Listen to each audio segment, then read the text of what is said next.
We're starting with an author who's brought out a controversial book here in France. Yes, and we have to be a little bit careful about what we say about this book because there are legal proceedings around it. But just the things that I can tell you are, it's written by a man called Régis Geoffrey. He's been speaking to France 24's French channel today. Now, his book is called The Ballad of Rikers Island in English. That's the famous New York jail, Rikers Island. And it's a novel. It is a fiction. But Mr. Geoffrey says he has based it on true events.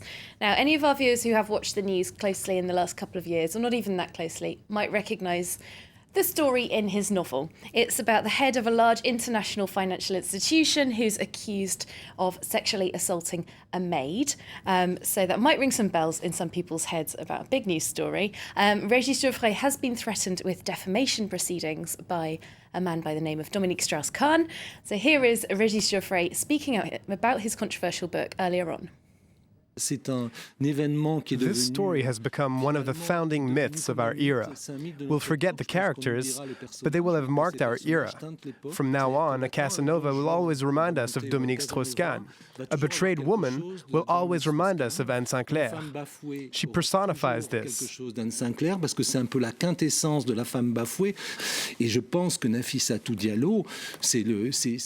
Nafissatou Diallo is a symbol of these women who come all the way from Guinea, who are illiterate and still manage to make it.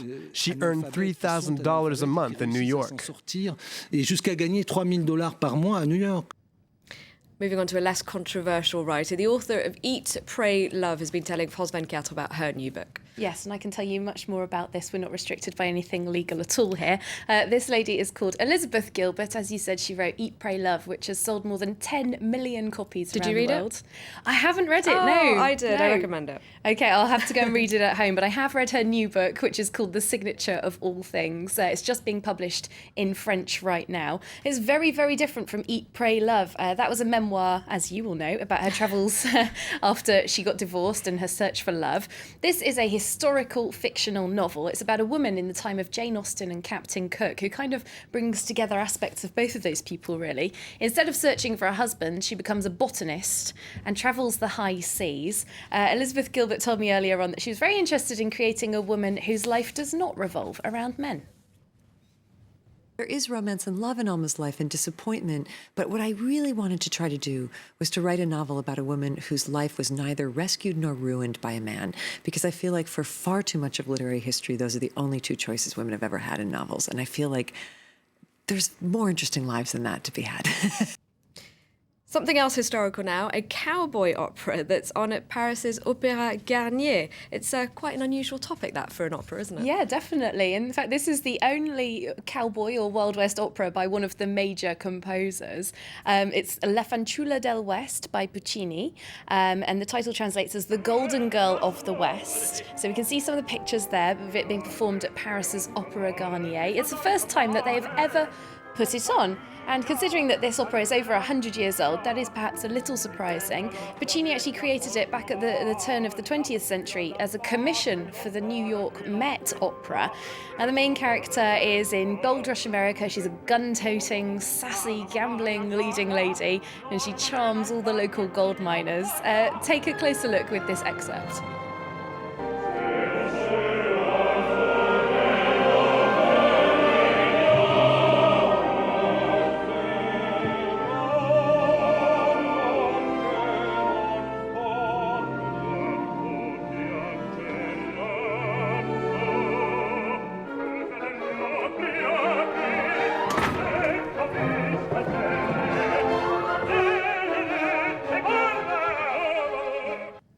Next, something new from Aussie singer Kylie Minogue with a French twist. What's the French part? The French twist is that she's picked a French actor to star with her in her new video for her newest single. His name is Clément Sibony.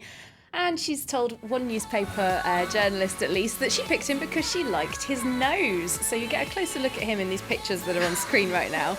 He's not actually that big a name here in France, I don't think, is he, Claire? But I haven't heard of him, no. he has had several big films that he's taken part in, including The Tourist with Angelina Jolie and Johnny Depp. So now he's alongside Kylie in her video clip. She's And now we bringing know out- Kylie has a thing for noses. She has a thing for noses, yes. So anyone with an exciting nose out there who wants to be in a Kylie video, get her number. So new album's out in March. It's going to be called Kiss Me Once. And this is the video for the next single called Into the Blue. Here she is with Clément Sibony and his nose. I drew the smile up on my face. I paved the road that would one day lead me lonely. Knowing it's too good to fall from grace. If she lets go of whatever keeps her holy, I'm still here holding on so tight to everything that I left behind. I don't care if the world is mine, 'cause this is all I know. When I got my back up against the wall, don't need no one to rescue me. All right, thank you very much, Kat. And now it's time for our daily sports roundup here on Live from Paris.